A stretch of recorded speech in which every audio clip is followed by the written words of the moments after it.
show that दिखाइए the sequence of the function fn defined as fn of x is equal to x की power n upon n on this domain is not uniformly convergent. वो इस domain पर uniformly convergent नहीं। दो तीन sequence हम बना दे रहे हैं वापस, ध्यान से समझना है इसका।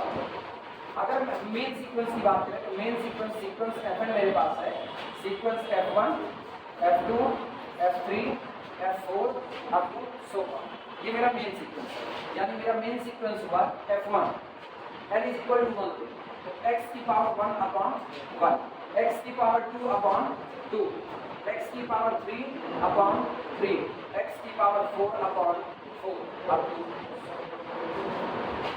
क्लियर है? ये मेरा मेन सीक्वेंस है और मेरा जो x है वो x है वेयर, जहां पर x belong to the real number set R। ये पूरा हो गया। अगर हम यहाँ पर लेते हैं take x is equal to 3 लेते हैं, अगर आप x इज इक्वल टू 3 लेते हो तो आपको ये मिलता है सीक्वेंस 3 अपॉन 1, 3 3 9 अपॉन 2। ऑब्वियस सी बात है, ये आपका जो होगा 3 कॉमन 9 अपॉन 2, इसमें 9 अपॉन 2 बड़ा होगा और 3 छोटा होगा। अगर इससे कंफ्यूजन लगती है तो एक दूसरा काम कर दो। दूसरा काम ये कर दो कि 3 की पावर 10, सोचो अगर तुम x बराबर 3 ले रहे हो तो तुम्हारे सीक्वेंस का जनरल टर्म क्या होगा? 3 की पावर n अपॉन n। ये आपके सीक्वेंस का nवां टर्म होगा और आपके सीक्वेंस का n+1वां टर्म an+1 कौन होगा? 3 की पावर n+1 अपॉन n+1। सहमत हो इस बात से? यानी कि आप an+1 माइनस क्या निकाल लो an, तो आपको मिलेगा 3 की power n+1 upon n+1 minus 3 की पावर n अपॉन कितना n। आया ना? अब कंफर्मली पता है 3 की पावर n+1 अपॉन n+1 बड़ा बैठेगा किससे? 3 की पावर n अपॉन n। ये बात समझ आ रही कि नहीं? ना समझ में आ रही तो इसको दूसरे तरीके से किया आएगा। ठीक, अच्छा जब ऐसा हुआ इसका मतलब दिस क्वांटिटी कंफर्मली ग्रेटर देन 0 और ये अगर कंफर्मली ग्रेटर देन 0 है तो an+1 greater than an for all n, जो मर्जी वो आप n लेते जाओ और कंटिन्यूअसली ये क्वांटिटी इंक्रीज करती जाए लगातार। जब कोई चीज लगातार इंक्रीज करती जाए आप उसको रोक नहीं पा रहे हो तो वो किधर हो? डाइवर्जेंट नेचर हो गया। तो इसका मतलब मेरा ये वाला सीक्वेंस जो कि 3 के लिए बनेगा वो डाइवर्स करेगा किधर? Plus infinity. और अगर आपका एक पर्टिकुलर पॉइंट के लिए भी सीक्वेंस डाइवर्जेंट हो गया तो ये आपका point of non uniform convergence बन चुका है। और मेरे पास अपने ही डोमेन में एक ऐसा पॉइंट मिल गया जिस पर बना हुआ सीक्वेंस अब डाइवर्ज हो रहा है, कन्वर्ज नहीं हो रहा, तो ये पॉइंट वाइज कन्वर्जेंसी नहीं रखता और जो पॉइंट वाइज कन्वर्जेंसी नहीं रखेगा वो यूनिफॉर्म कन्वर्जेंसी भी नहीं रखेगा, because point wise convergency is the necessary condition for uniform convergency. So our sequence is not uniformly convergent in our domain capital R। लिखा जा सकता है कैसे? इस तरीके से या ऐसे बोले डायरेक्ट ऐसा वाला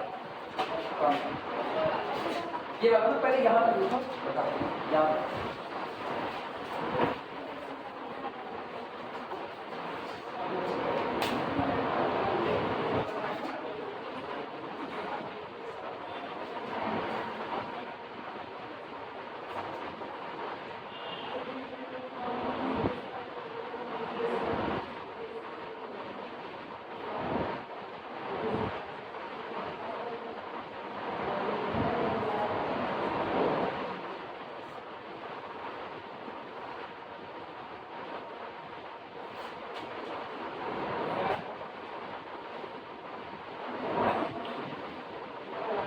डोमेन करते हैं 0 से 1 के बीच में, वहाँ ये यूसी होगा।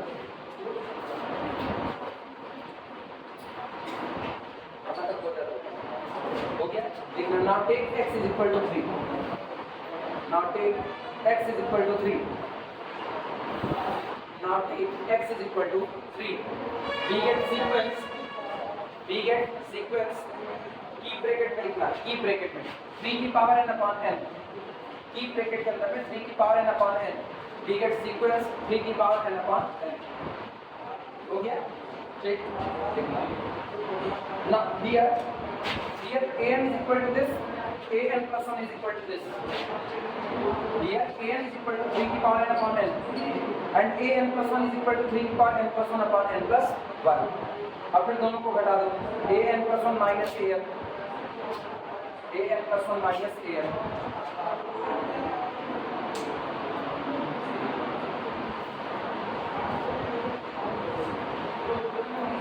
ये तुम ऐसा भी समझ सकते हो, इधर देखना, अगर हम ऐसा चाहें ऐसा तो हम इसी बात को लिख सकते हैं 3 की पावर n को कॉमन कर दो, 3 की पावर n को कॉमन करते हैं, यहाँ पर क्या बचा, यहाँ बचा 3/n+1 और यहाँ क्या बचा -1/, वो 1 रुपए का कितना टुकड़ा कर रहा है, n टुकड़ा, और ये 3 रुपए का कितना टुकड़ा कर रहा है, n+1। एक ही आदमी बढ़ाया गया। तुम एक चीज सोचो, 1 रुपया तुम्हारे पास है, 1 रुपए को कितने लोगों में बांटना है, n लोगों में। 1 रुपए को कितने लोगों में बांटना है, n लोगों में। फिर हम कह रहे हैं हम रुपया 2 रुपया बढ़ा दिए, मतलब 3 रुपया कर दिए, लेकिन आदमी केवल कितना बढ़ाए, 1। ज्यादा मिलेगा कि कम मिलेगा, पहले से तो ज्यादा ही मिलेगा। और भी अगर दिक्कत लगे तो आप ऐसा सोचो, 1 रुपया 2 लोगों में बांटना है, 1 रुपया कितने लोगों में, 2 लोगों में, कितना कितना मिलेगा, 50-50 पैसे मिलेगा, ठीक है। एक ही आदमी बढ़ाओ, यानी आदमी कितने हो गए, 3, लेकिन रुपया कितना बढ़ा दो, 2 बढ़ा दो, यानी रुपया कितना होगा, 3 रुपया कितने आदमी बढ़ा, 1 रुपया बांट रहे थे 2 लोगों में, है ना। हम कह रहे हैं अब की बार रुपया 3 कर दो और आदमी की संख्या 1 और बढ़ा दो 3 में, अब कितना कितना मिलेगा, 1 रुपया मिलेगा। कौन ज्यादा अमीर होता है, ये लोग की वो लोग ज्यादा अमीर। अब फिर सुनना, 1 रुपया बांट रहे हो कितने में, 10 लोगों में, ठीक है, कितना कितना मिलेगा, 1 रुपया का 10वां हिस्सा सबको मिलेगा, ठीक है। और यहाँ रुपया 3 हो गया, लेकिन आदमी केवल कितने, 1 ही बढ़ाते, 11। अब कितना होगा, दशमलव 2, और इसमें कितना, 0.1। अभी भी कौन अभी, व्यावहारिक ज्ञान भी वही कहता है कि वही होगा, हाँ या ना। तो तुम ऐसे भी निकाल सकते हो, now this quantity will be positive, so multiplied by 3 की पावर इज आल्सो, ये भी कहता है पॉजिटिव, हमेशा आएगा, वो हमेशा पॉजिटिव रहेगा। क्या लिखे, an is equal to this, an+1 is equal to this, note किए इसको, देख अब सुनना, this implies that an+1 minus an is equal to this greater than 0। उसके बाद ये वाली लाइन लिखो, an+1 greater than an for all n, for all n।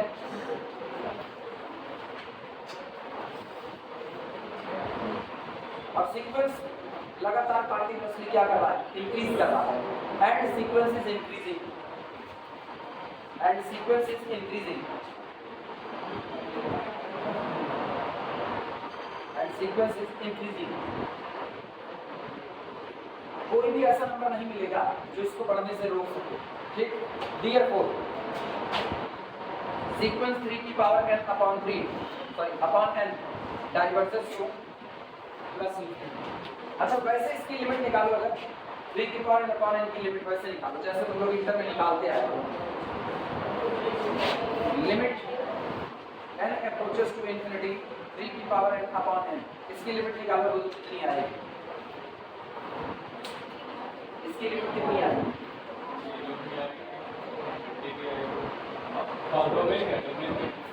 n approaches to infinity हो गया यार, उसको फिक्स कर दिए 3 कर दिए, कौन सा इंफिनिटी। सुनो, इंफिनिटी बाय इंफिनिटी का फॉर्म है डी एल हॉस्पिटल रूल, ऊपर का ऊपर डिफरेंशिएशन नीचे का नीचे, तो ये कितना देगा, limit n approaches to infinity n और log, नहीं सॉरी ये होगा 3 की पावर n log 3 और अपॉन कितना 1, n के लिए डिफरेंशिएट कर, इसका डिफरेंशिएशन n के लिए कितना 1। अब नीचे हो गया कांस्टेंट। अब रखो जब ये तो फिक्स क्वांटिटी, और 3 की पावर n इसको क्या करेगा, इंक्रीज करेगा, ये भाग गया किधर, इंफिनिटी। तो इसका मतलब ये बात सही है कि मेरा सीक्वेंस कहां पर डाइवर्ज करेगा, प्लस इंफिनिटी पर डाइवर्ज करेगा। दिस इंप्लाइज दैट, लिखना, this implies that 3 is x is equal to 3 is, this implies that x is equal to 3 is point of, x is equal to 3 is point of non-uniform convergence, x is equal to 3 is point of non-uniform convergence, non-uniform convergence। अब ना नीचे ऐसे bracket बना करके लिखना, इसी में एक पहले यहां से बनाना, लास्ट में बंद करना, ब्रैकेट में लिखना, since this sequence is not point wise convergent, since this sequence is not pointwise convergence, since this sequence is not pointwise convergent in our domain capital R, since this sequence is not pointwise convergent in our domain capital R, so it never be UC, uniform convergence. So it never be UC. So it never be UC in capital R. इसलिए capital R में कभी भी uniform convergence नहीं हो सकता. So it never be UC in capital R. Reason जानते हो तुम? Because pointwise convergence is the necessary condition for uniform convergence. और जब आप नेसेसरी नहीं पूरी कर रहे हो तो आप काहे के लिए यूसी हो पाओगे. क्लियर है ये बातें? अब इसी सवाल का हम डोमेन कर लेंगे और अभी यूसी होगा.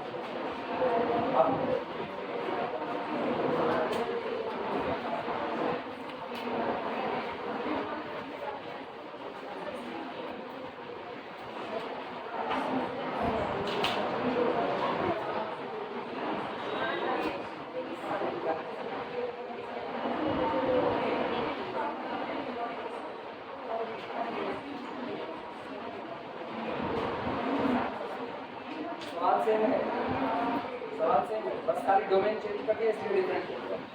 पिछली बार डोमेन R था, इस बार डोमेन कौन हो चुका है? क्लोज इंटरवल को लेकर के 1.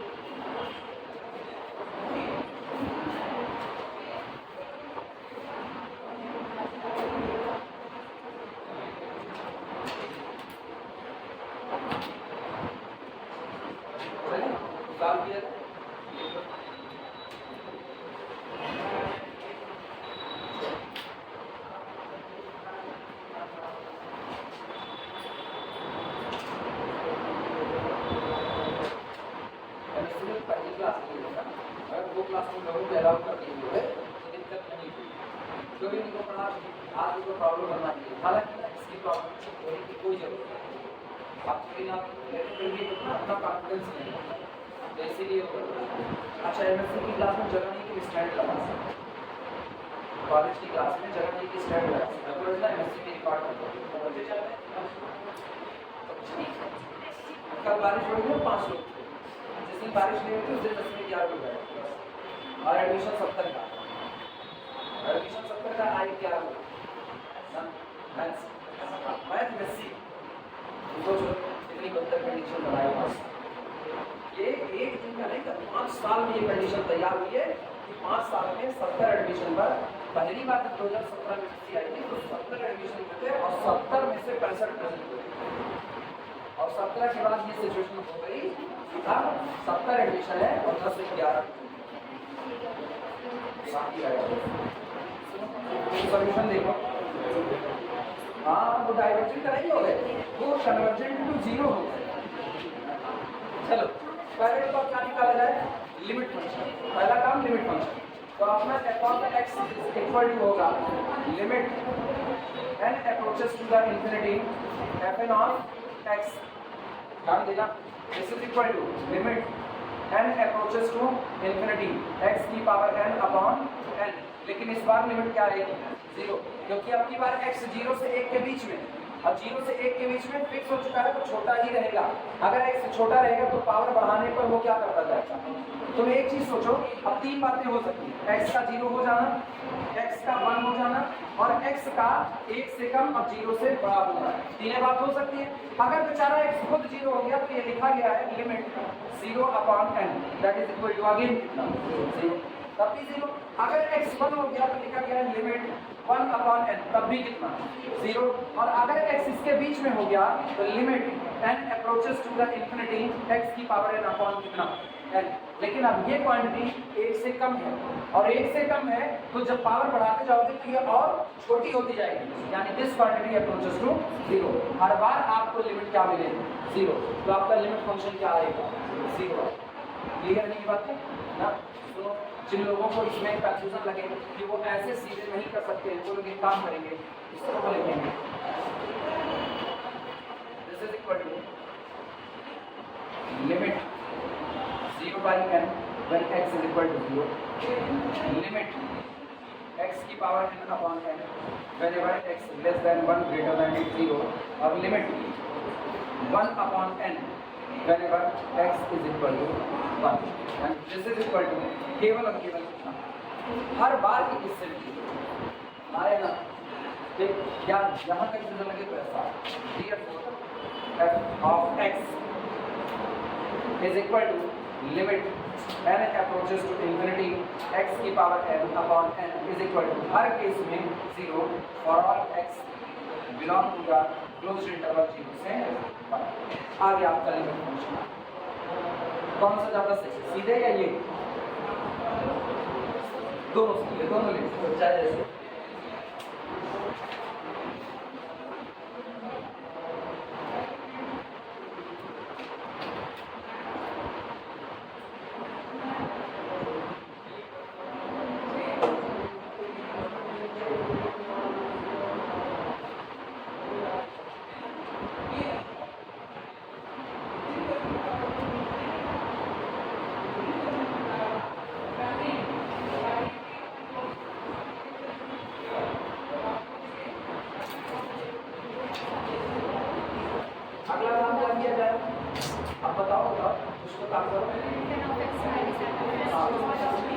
चलो fn of x और लिमिट फंक्शन fx के बीच का डिफरेंस निकालो। Now the difference between fn of x minus f of x is equal to difference between x की power n upon n minus 0 and this is equal to x की power n upon ये मिला। तो Cauchy criteria लगाओ, sorry uniform कन्वर्जेंसी criteria therefore इसलिए the difference between fn of x minus f of x it is less than epsilon। now for given epsilon greater than 0 the difference between this less than epsilon whenever जब कभी whenever x की power n upon n is greater than less than,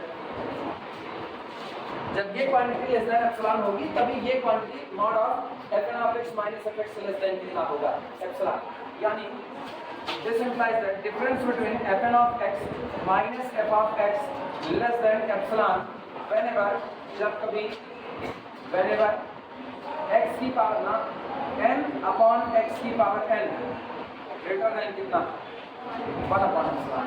कहाँ गलती कर रहे हैं, सही पकड़ा दे, इधर पलटते उधर पलटते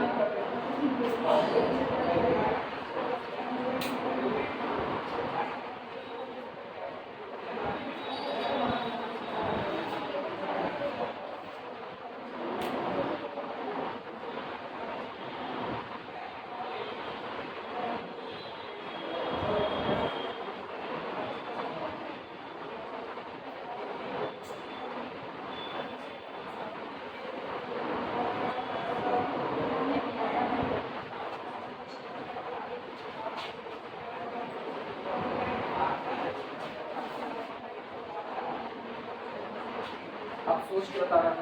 यहाँ से हमने निकलता है this implies that difference between fn of x minus f of x is less than epsilon whenever जब कभी whenever n is greater than x to the power n upon epsilon, whenever n is greater than x to the power n upon epsilon। जब कभी ऐसा होगा कि आपकी position x की power n upon epsilon से ज्यादा होगी तो आपका सीक्वेंस ये पूरा sorry difference between fn of x and fx less than कितना होगा प्री असाइंड क्वांटिटी एप्सिलॉन। लेकिन यार यहाँ दिख रहा है position depend on x as well as on epsilon. अब बताओ अब यहाँ से तुम लोग काम करो x एक्स के नाम पे क्या रखें 1।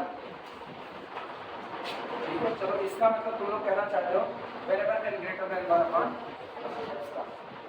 सही है गलत? सबसे बड़ी वैल्यू कहाँ पर मिलेगी?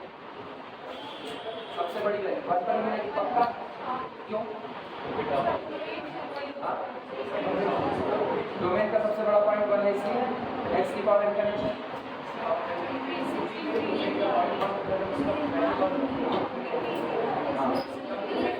हाँ, यही बात किसी के दिमाग में नहीं, किसी के दिमाग में ये ना आए कि डोमेन आप 0 से ट्रेवल कर रहे हो कितना 1, तो कोई ये सोचे कि ये बढ़ रहा है तो x भी बढ़ा दोगे। नहीं, ये पता है कि अगर आप डोमेन के 0 पर खड़े होते हो तो ये आपको क्या देगा 0।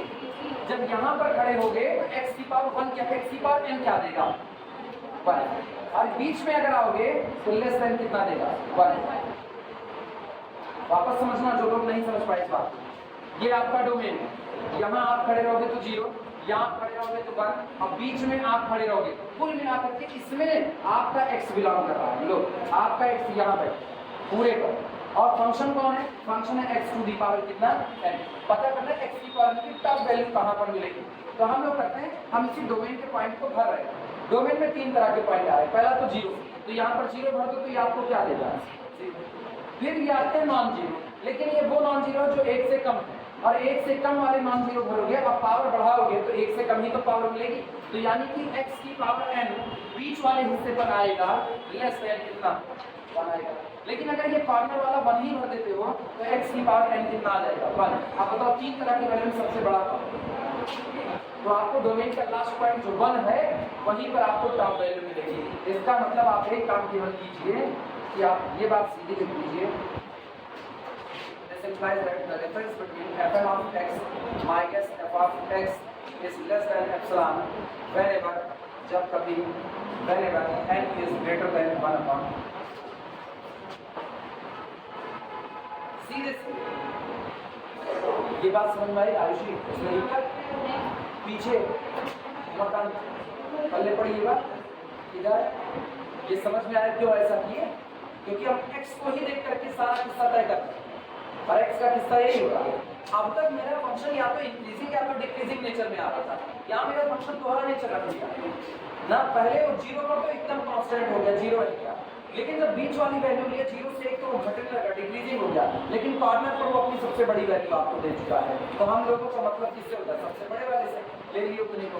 अब आओ चेक करते हैं क्या हमने सही लिया है गलत लिया। अब मुझको भी नहीं पता ना सही लिया कि गलत। आओ देखते हैं सीक्वेंस x upon 1, x की पावर 2 upon 2, x की पावर 3 upon 3, x की पावर 4 upon 4, x की पावर 5 upon 5।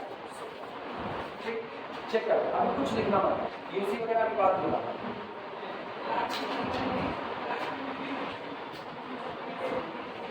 और x चुनते हैं, x को सबसे पहले 1/2 लेते हैं, हाँ या ना? एक x is equal to 1 upon, बोल भैया क्या सीक्वेंस बनेगा 1 अपॉन 2, 1 अपॉन 8, 1 अपॉन 24,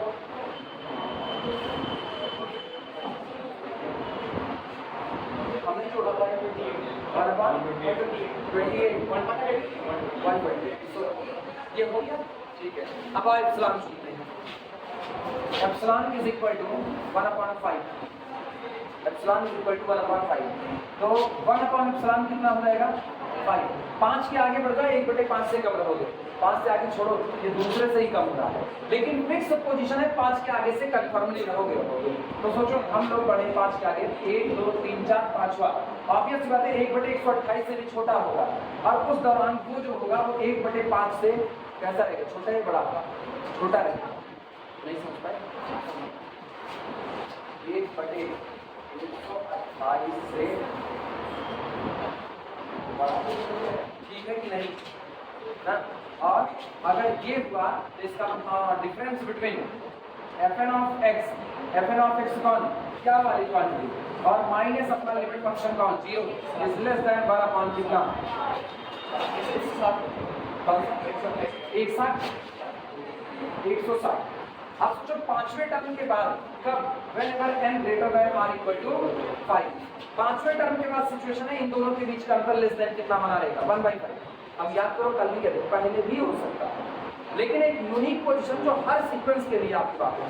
अब अगर तुम x इज इक्वल टू 1/2 की वजह 1/3 कर दो ना, तुमको कुछ खोजना नहीं, पांचवें टर्म के बाद ही होगा।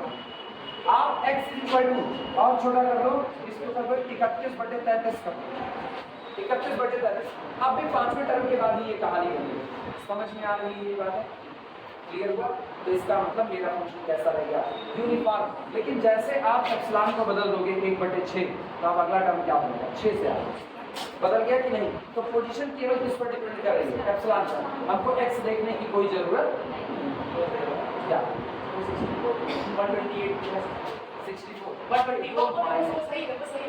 164 ये कितना है 164 केवल 60 ऐसा। अब 160 सही है, वो उतना चलता है। अपने लोग बड़ा छोटा खाली देख रहे हैं, बस कितने से कौन कम होता है, माइन्यूट मिस्टेक, लवेबल मिस्टेक उसको हम लोग कह सकते हैं ना, लवेबल मिस्टेक, एक ऐसी मिस्टेक जिस पर ध्यान नहीं जाएगा लेकिन सामने। अच्छा ये तो अभी ये बात समझ में आई, मतलब ये यूसी होगा तो लिखे अपने लोग यूसी इसको होते तो बोल रहे कहाँ तक लिखा ये बताओ, यहाँ तक लिखना। here m depend only on epsilon not on x। here m depend, m का मतलब कौन, m greater than 1 upon epsilon। here m depend only on epsilon not on x। here m depend only on epsilon not on x। so sequence fn, so sequence fn is uc on closed interval 0 1, is uc on closed interval 0 1।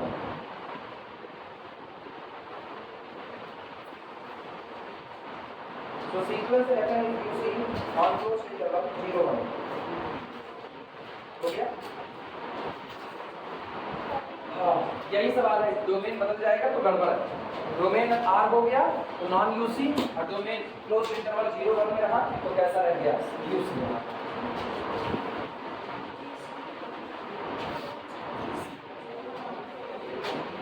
UC तुमने देखा, क्या हुआ? अच्छा हाँ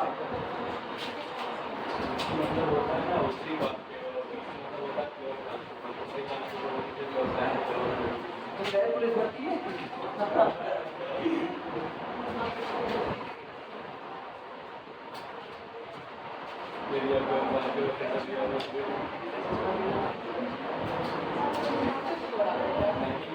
अच्छा सुनो, अब देखो भाई कितने सवाल करवाए, 5, किसको मिला के 5 6 करवाए ना, 6 सवाल मेरी तरफ से हुए। 7वें सवाल की पार्टी की जाए, 7वें सवाल पे एक पार्टी की जाए।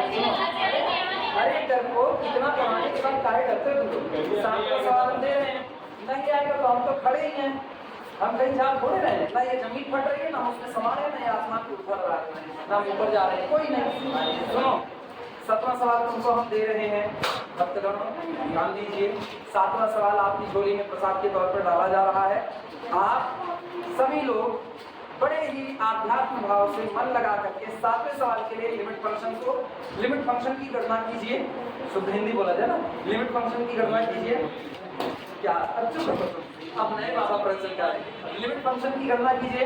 लिमिट फंक्शन की गणना करने के पश्चात आप fn ऑफ x और fx के बीच का डिफरेंस लेस देन एप्सिलॉन करने की कोशिश कीजिए, और ये बात तथ्यों के साथ सामने रखिए कि आपकी पोजीशन x से इंडिपेंडेंट आजाद हो रही है।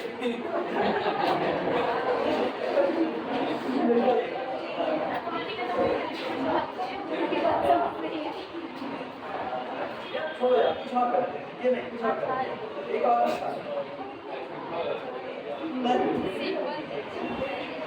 एक बार थोड़ा लगेगा। देखो तो आप सिंपल नहीं देंगे, आप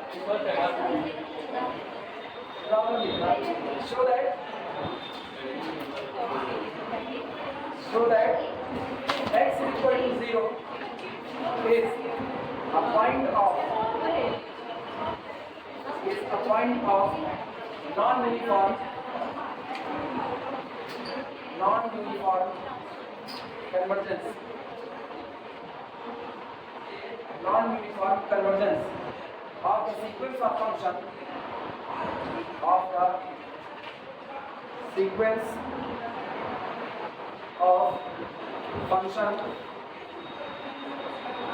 चलो हम ये करवा देते हैं of the sequence of functions sequence fn where fn of x बराबर mx upon 1 plus n square x square.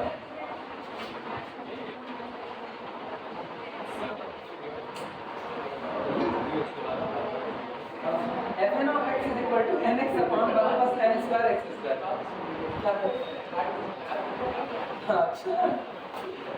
x बराबर 0 इसके लिए point of non uniform convergence है, मतलब एक आपको पॉइंट मिल गया जहां पर ये यूनिफॉर्मली कन्वर्ज नहीं कर सकता है। पहले मुझको इसका लिमिट फंक्शन बताओ क्या होगा। लिमिट फंक्शन क्या होगा?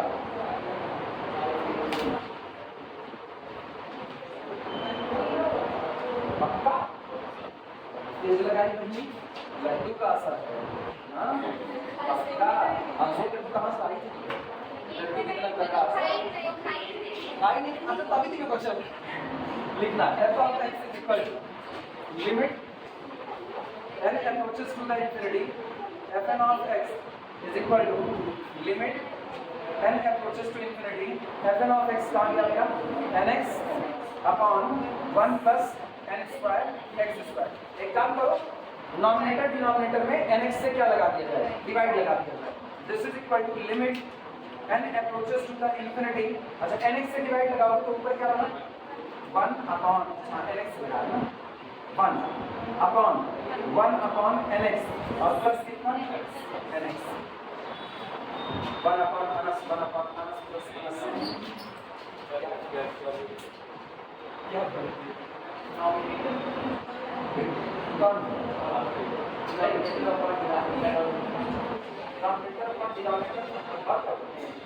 Numerator upon denominator. अच्छा वो आपने ना बोलते डिनोमिनेटर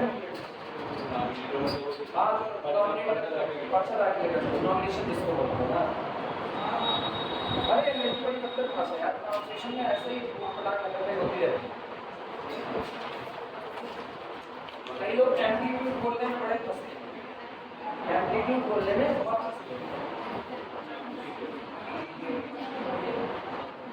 और वॉल्यूम बोलने में, वॉल्यूम को वॉल्यूम बोलते हैं नहीं बोलता ऐसे ही। हमको भी हम ना एक कॉपी पर कुछ शब्द लिख के रखे हैं जो हम नहीं बोल सकते, नहीं बताएंगे हम। अच्छा बोल नहीं सकते हम नहीं बोल सकते हैं, बेइज्जती थोड़े करेंगे।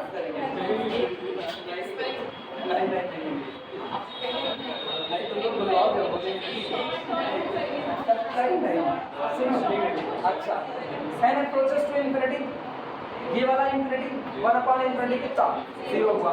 अच्छा ये n approaches to infinity ये हो गया कितना इंफिनिटी 1 upon इंफिनिटी कितना, तो आपका लिमिट फंक्शन कितना 0 फॉर ऑल x। आपका x कुछ भी x के ऊपर कोई रोक ही नहीं, x आपका कुछ भी हो for all x belong to the real number set R। अगर आपका ये सीक्वेंस दिया जाता है फंक्शन का तो उसका जो लिमिट फंक्शन आएगा हर बार केवल कितना आएगा 0 आएगा। क्लियर हुआ? चलो अब आगे का काम क्या किया जाए, let epsilon greater than 0 be given और डिफरेंस निकालो fn ऑफ x और जिसका fx। चलो शुरू करते हैं। ये मिटाया जाए, कुछ मिटाया जाए क्या लिमिट। अच्छा देखिए हमने लिमिट बन बैठी है, तुम इतने ख्याल से उसको देख रही थी ना, हमको लगा वो गड़बड़, हम तुम ही बताई दीजिए।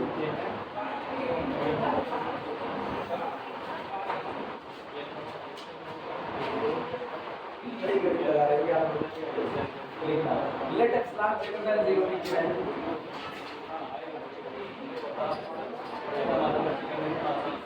let epsilon greater than 0 be given, ठीक, then then the difference between fn of x minus f of x is equal to difference between nx upon 1 plus n square x square minus 0.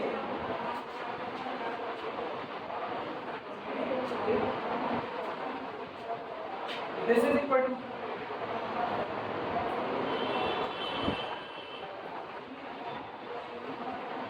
mod of nx upon 1 plus n square आया ना। अगली बात सुनो, आप सुनो आगे और कुछ मत करना, आगे का काम ध्यान से सुनना। x के बारे में कुछ नहीं कहा कि कहा x बराबर 0 point of non uniform convergence है, ना कि x बराबर 0 लेने को कहा है। अभी x आपका जनरल है, कुछ भी हो सकता है। अगर x कुछ भी हो सकता है तो सोचो कोई भी रियल नंबर हो सकता है। पॉजिटिव होता तो मॉड का बवाल ही खत्म था, मॉड चाहिए ही नहीं था, लेकिन नेगेटिव भी तो हो सकता है। तो इसका मतलब, लेकिन n आपका नेचुरल नंबर है, तो n into mod x upon 1 plus n square x। Reason सुनो क्यों, x पॉजिटिव हो या नेगेटिव, x स्क्वायर क्या रहेगा पॉजिटिव, n स्क्वायर क्या रहेगा पॉजिटिव, 1 कैसा है पॉजिटिव, पॉजिटिव प्लस प्लस कितना पॉजिटिव, पॉजिटिव में पॉजिटिव जोड़ो पॉजिटिव, नीचे वाला पॉजिटिव तो नीचे वाले पर मॉड की कोई रिक्वायरमेंट नहीं, 1 plus n square x square. लेकिन ऊपर वाले में n पॉजिटिव लेकिन x के ऊपर क्वेश्चन मार्क, तो n x के साथ क्या लगा मॉड x। क्लियर है, 1/2 का हमारी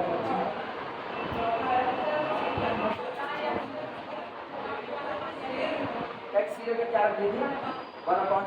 क्यों नहीं, x की जगह 1/n क्यों रखी थी भाई, तो जानना चाह रहा n से डिवाइड करेंगे तब पर क्या रखें, n से डिवाइड करो तभी x/n चलेगा। इसमें बताओ n इंटू क्यों ये गई, क्यों x की जगह 1/n क्यों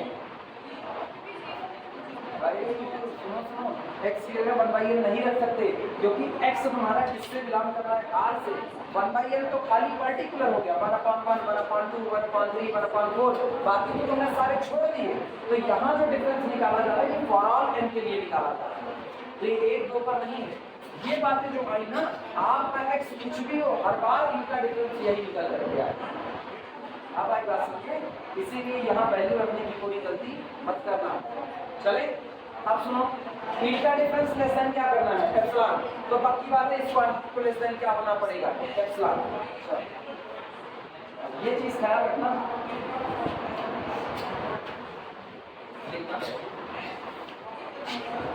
now the difference between fn of x minus f of x is less than epsilon whenever, जब कभी, whenever n into mod x upon 1 plus n square x square is less than कितना epsilon।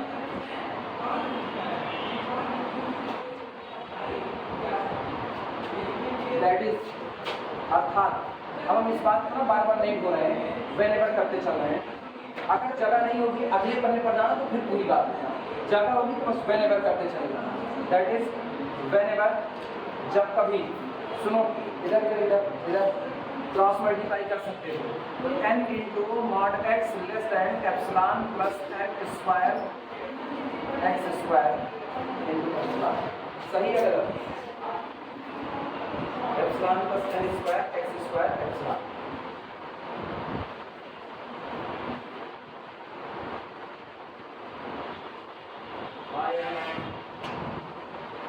that is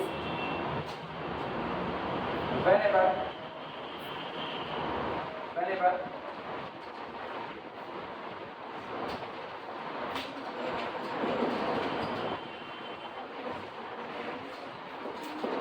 एक काम सारे लोग 2 minute लिखना बंद कर दिए।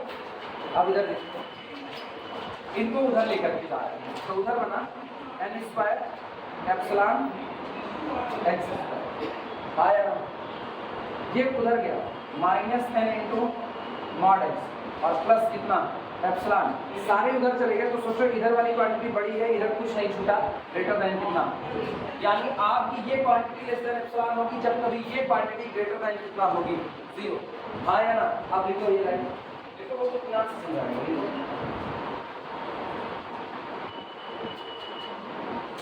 ये जो तुम्हारा एक्स स्क्वायर है, ये जो तुम्हारा एक्स स्क्वायर, इसको हम मॉड एक्स स्क्वायर लिखते, कोई तकलीफ?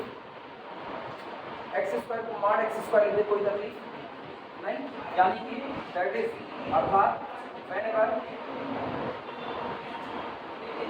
n square epsilon mod x का square minus n into mod x plus epsilon greater then, तो ये चीज कर दो, ये मॉड x में एक पॉलिनॉमियल, सॉरी एक पॉलिनॉमियल बन चुका है। आया सेकंड डिग्री का इक्वेशन टाइप का बराबर 0 पर सेकंड डिग्री का इक्वेशन।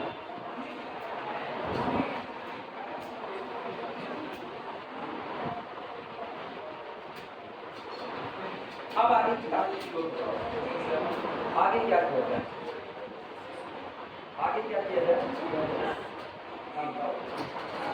निकालो आगे n की वैल्यू निकालो, यहाँ तक पहुंचो, इसके बाद n कैसे निकालोगे। अब टाइम दे, अगले 5 मिनट हमारे, लेकिन 5 मिनट से ज्यादा का काम नहीं है। तुमको ये याद रखना, सुनो, ये सारा काम करने में तुमको पोजीशन याद रखनी, तुमको निकालना क्या है, पोजीशन ही तो, कि आपका n किस क्वांटिटी से ज्यादा हो, मतलब आप जो पोजीशन पाओ वो पोजीशन किससे आगे खड़े हो, किस पोजीशन के आगे, कि आपका ये अंतर लेस देन कितना बने, एप्सिलॉन। तो आपको वास्तविकता में n निकालना है, आपको रिलेटिव क्या नहीं। अच्छा ये थोड़ा ना लिखने की गड़बड़ी है मेरे ना, तभी और कंफ्यूजन दे रहा है, रुको। हाँ तुम लोग n निकाल सकते हो कितना, ये ऐसा नहीं ना, अगली लाइन में तुम लोग सुधार सकते हो, ये ऐसा लिखना तुमको, एप्सिलॉन x स्क्वायर और बाहर क्या कर देना था, n square minus mod x और फिर कितना into n plus epsilon greater than 0। अब ये करना, अब मैंने उल्टा लिख दिया, अब x में लिख दिया वेरिएबल के टर्म, अब यहाँ से n को फाइंड आउट करना।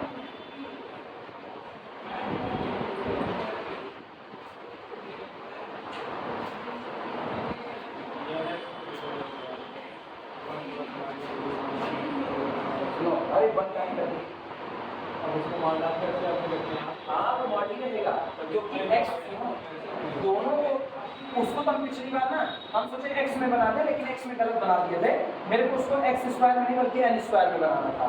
अब गौर करना, n की आपको दो वैल्यू मिलेगी, सारे लोग इधर इधर, थोड़ा सा मुश्किल लगेगा, इधर देखना, n is equal to minus b का मतलब ठीक, plus minus under root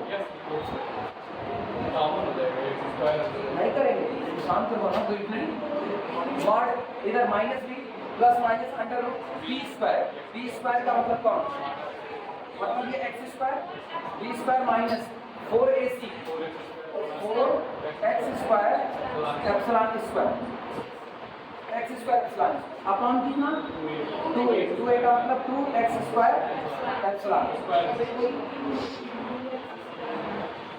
2x square epsilon, ठीक है। लेकिन सुनो गौर से, ये बताओ दिमाग से सोच करके, यहीं पर दिमाग का खेल होता है, ऐसी जगह पर हमको क्या लेनी है, पोजीशन लेनी है। ये मेरा सीक्वेंस फैला पड़ा है, सीक्वेंस में एक पोजीशन चाहिए जिस पोजीशन के बाद मेरे किसी भी टर्म और लिमिट फंक्शन के बीच का अंतर प्री असाइंड क्वांटिटी एप्सिलॉन से कम हो जाए। यही तो चाहिए, क्या करें, सीक्वेंस के स्टार्टिंग में खड़े हो या और दूर आकर के खड़े हो, ज्यादा बेहतर क्या, ज्यादा दूर आकर के खड़े होना। अच्छा ज्यादा दूर आकर के खड़े होगे तो पोजीशन बड़ी मिलेगी, और पीछे ही खड़े हो जाओगे तो पहले में जा रही है, यानी n छोटा मिल रहा है, या तो n ग्रेटर देन 1 और या तो n ग्रेटर देन 10, ज्यादा बेहतर कौन होगा, n ग्रेटर देन 10, 10 के बाद तो एकदम गारंटी है। तो सुनो, अगर तुम यहाँ नेगेटिव लेते हो तो क्वांटिटी कम हो रही है, और पॉजिटिव लेते हो तो क्वांटिटी बड़ी हो रही है, position accepted, n greater than mod x plus under root this upon this, negative side को वहीं पर डंप कर दो। आई बात समझ में, ये बात दिमाग में बैठी, वापस सुनना, सीधी सी बात है, ये मेरा सीक्वेंस फैला पड़ा हुआ है, इस सीक्वेंस में मुझको एक ऐसी जगह खड़े होना है जहां खड़े होने के बाद मेरे किसी भी टर्म का और लिमिट फंक्शन के बीच का अंतर लेस देन क्या बैठना चाहिए, एप्सिलॉन। तो हम सीक्वेंस के स्टार्टिंग में नहीं, हम सीक्वेंस के बीच में आकर के बहुत दूर चल करके खड़े होते हैं, यानी पोजीशन बड़े से बड़ी मिल जाए वो ज्यादा बेहतर होता है। तो हम अगर यहाँ पर माइनस साइन लेते हैं, इसमें से कुछ घट रहा है, कम हो रहा है, और वो कम होगा तो n आपका पहले ही आ जाएगा, और मुझको n कहाँ चाहिए बाद में, तो इसका मतलब हम केवल नेगेटिव साइन को ड्रा करते पॉजिटिव लिखते चलिए। समझ में आई बात है? तो हम सीधे इसको लिखे कहाँ तक। अब लेकिन ये लॉजिक याद रखना, अब वैसे रिकॉर्डेड में है, तुम लोग बाद में भी देख सकते हो इसको।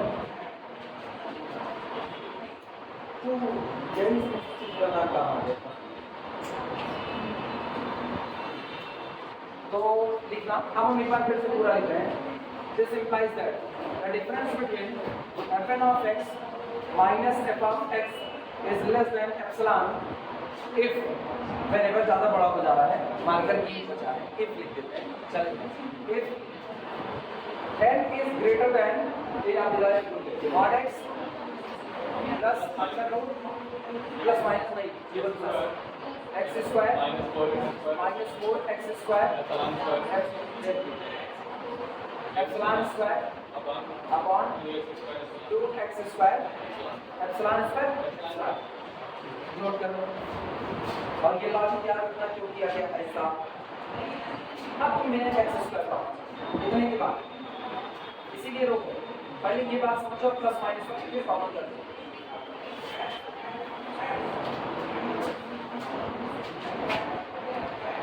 if yes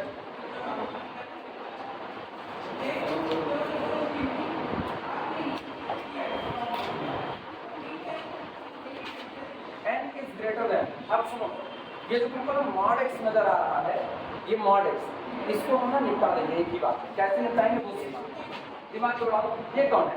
x स्क्वायर, ये कौन है? x square. x square common मत करना, अगर x स्क्वायर कॉमन करोगे तो बाहर x आएगा और तुमको तकलीफ देगा, तो तुम mod x लगाओ। mod x plus under root mod x का स्क्वायर माइनस 4 mod x का square epsilon square upon 2 mod x का स्क्वायर एप्सिलॉन। सही है? सहमत हो? चाहे लिखो x स्क्वायर चाहे लिखो mod x स्क्वायर, दुनिया खुद को रोक नहीं सकती है। तो अब हम इसको लिख सकते हैं इफ यदि n इज ग्रेटर देन, अब जब mod x बाहर निकालो तो यहाँ लिखना 1 plus under root 1 minus 4 epsilon square upon कितना 2 एप्सिलॉन। सही है? गलत हो क्या? अच्छा, mod x तो mod x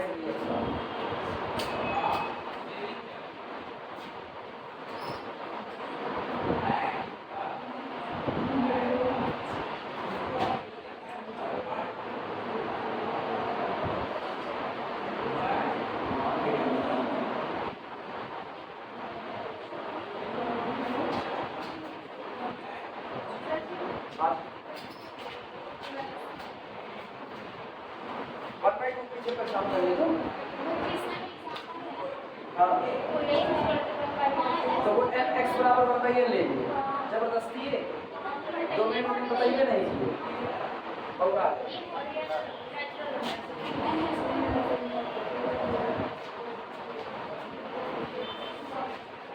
अरे तू देखो चीजें ये भी देखो, we know that for epsilon is equal to 1/2, epsilon को पर्टिकुलर लगा दिए हैं, तो एप्सिलॉन पर्टिकुलर लगाए तो उसके लिए वो पर्टिकुलर काम कर रहे हैं। अगर हम एप्सिलॉन चुन लिए तो मुझको x चुनने का अधिकार है, हम सर्वाधिकार सुरक्षित करके चल रहे हैं, लेकिन हम लोग जनरल एप्सिलॉन से काम कर रहे हैं। तो जनरल एप्सिलॉन से काम कर रहे हैं तो हम लोग बचेंगे कि हम पर्टिकुलर x चुन हम सकते हैं, गलत को भी नहीं होगा, क्योंकि हर दिए गए एप्सिलॉन के लिए हर x पर ये बात होनी चाहिए, तो हम x को चुन लेंगे। लेकिन बेहतर यही होता है कि जब तक हो सके तब तक आप इस बात से बचे। इन्होंने एप्सिलॉन 1/2 ले लिया तो x चुनने का अधिकार हो गया तुरंत इनके पास, तब के लिए सही है। लेकिन अपने लोग जो कर रहे थे उसमें नहीं कर सकते, आप समझे? तभी कैसे उठा सकते हैं ना, बड़े रहते इतनी जल्दी गलत भी हम लोग नहीं बोल सकते हैं। लेकिन अभी देखो ना, एक तो गलत बोल दिया, वो गलत था, बोलना पड़ता है। यार क्या पढ़ा है? अच्छा ये सही यार अभी खत्म हो रहा है। और क्या करना था मुझको? पोजीशन बता दो। हाँ सुन, क्या देना? अरे ये बहुत बुरी कंडीशन चल रही है, ऐसा ही रहा सब में गड़बड़ा है। x नहीं हटेगा इस बार x नहीं हटेगा। अच्छा अब गौर करना, सारे लोग रुक जाना, अब हम सारी बात एक जगह पर एक फ्रेम में लाते हैं। इसका मतलब ये हुआ ईयर 4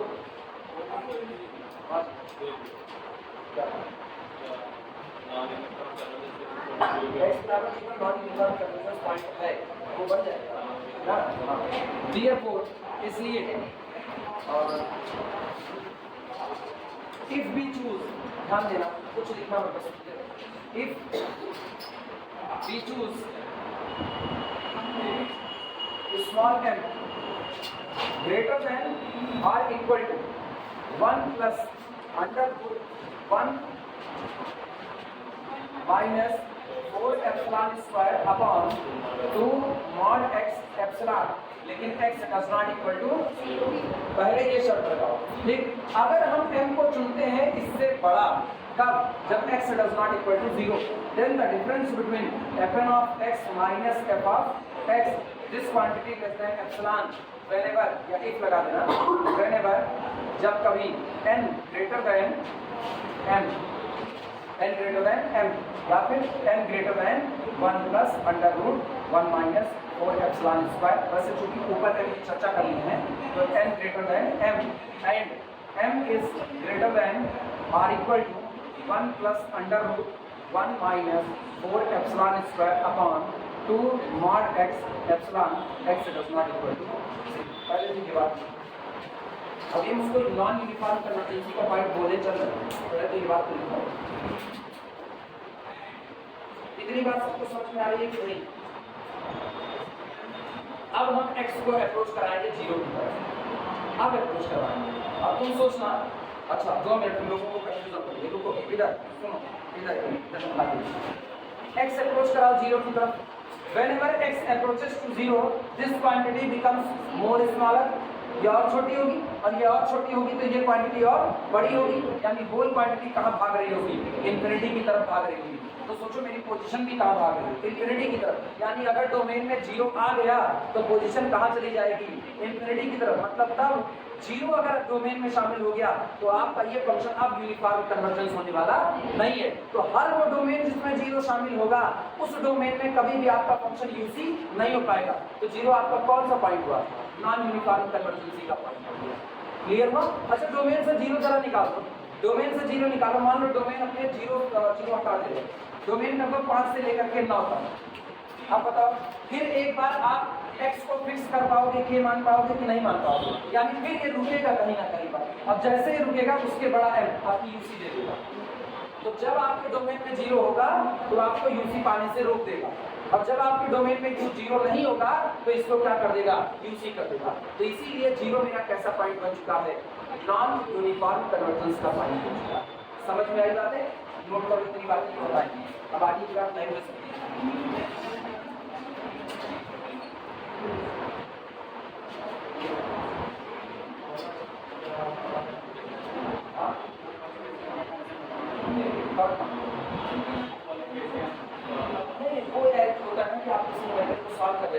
और कोई स्टेप ऐसा है जिसको आप बहुत आसान करना चाहते हो तो आप एक पर्टिकुलर वैल्यू सोच लो, लेकिन हाँ वो वैल्यू जब आप सोच रहे हो तो आप उसके सारे मतलब क्या बोलते हैं, देखो भूल गए, शब्द भूल गए यार, पता नहीं, सारे कुछ फॉलो करो मेरे को, हाँ सारे तथ्यों को ध्यान में रखते हुए काम करो। सही है ना? जा रहा है, पढ़ाना छोड़ देना चाहिए।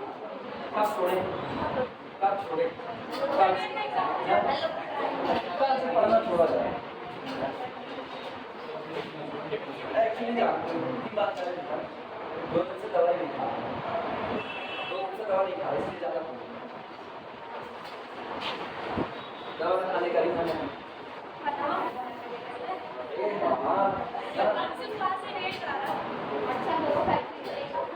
अच्छा ये चुका तो बोला जाए लैंग्वेज, सब लोग लिख चुके हैं? लैंग्वेज लिखना बोल रहे हैं, लैंग्वेज लिखना।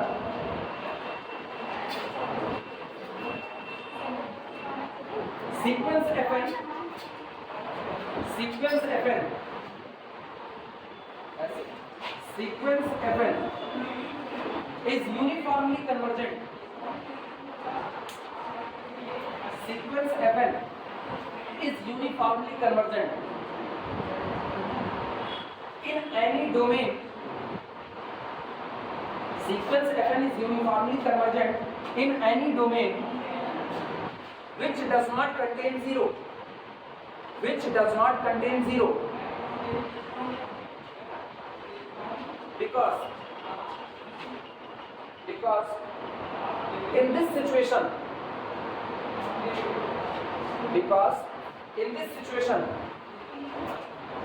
x belong to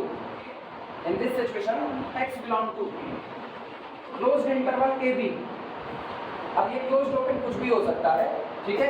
अपने लोग पर्टिकुलर वही कर रहे हैं, क्लोज्ड लेके चल रहे हैं. अच्छा, अगर क्लोज्ड इंटरवल ए बी में है तो ओपन इंटरवल ए बी में ऑलरेडी एक्स हो सकता है, तो आपका डोमेन कुछ भी रखे. X belong to this and a comma b both does not equal to 0. A comma B both does not equal to 0 and 0 does not belong to the closed interval AB. ये भी बात है, आपका 0 इस close interval AB में नहीं होना चाहिए. ऐसा ना हो कि तुम -2 से लेकर के +4 तक चले जाओ. ऐसा नहीं, इसमें 0 आ गया, वो point of non uniform conversion देगा अभी आपको. तो आप जो भी डोमेन चुनना हो ऐसा चुनो जिसमें आपका 0 मौजूद नहीं होना चाहिए. ठीक, आप क्या लिखेंगे?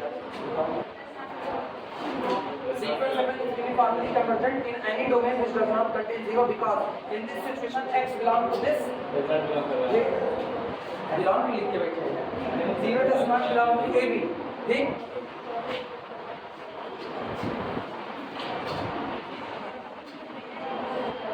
because in this situation, सुनो, because in this situation, कौन सी? ये वाली situation.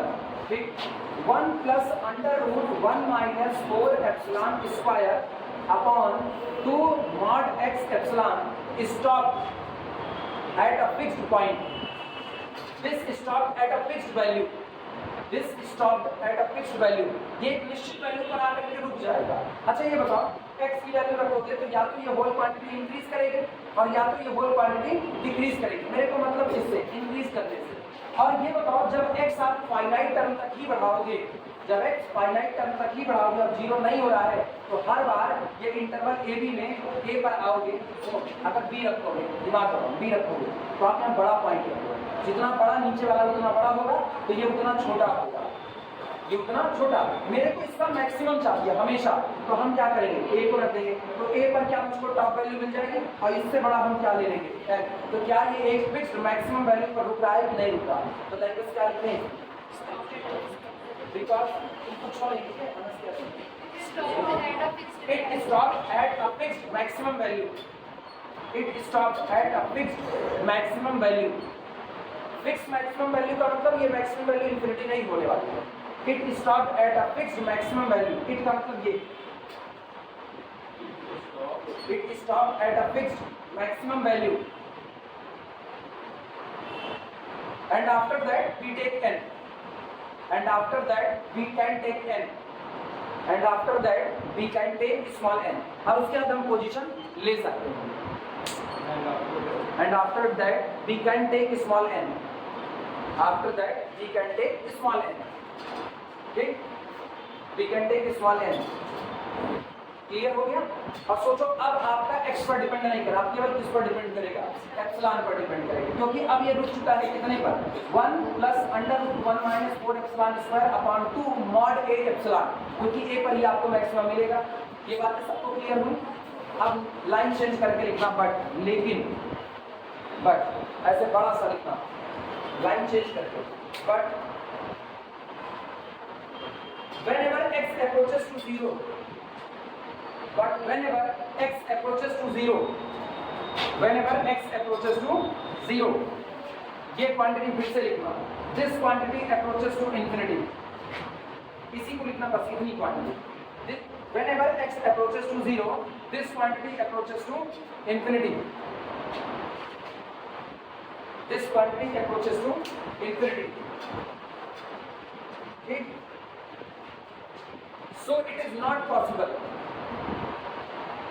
Whenever x approaches to 0, this quantity approaches to infinity. So it is not possible. So it is not possible to choose a positive integer small m.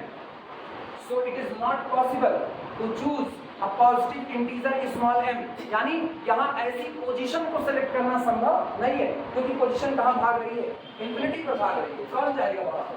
So it is not possible to choose a positive integer small m such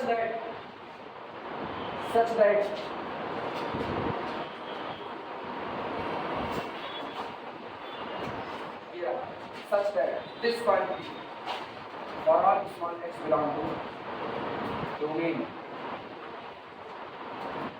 अब ऐसी बात समझो, such that the difference between fn of x minus fx less than epsilon whenever n greater than m for all x belong to domain. अब ये समझिए क्यों, क्योंकि domain में कौन शामिल हो चुका है, 0 शामिल हो चुका है,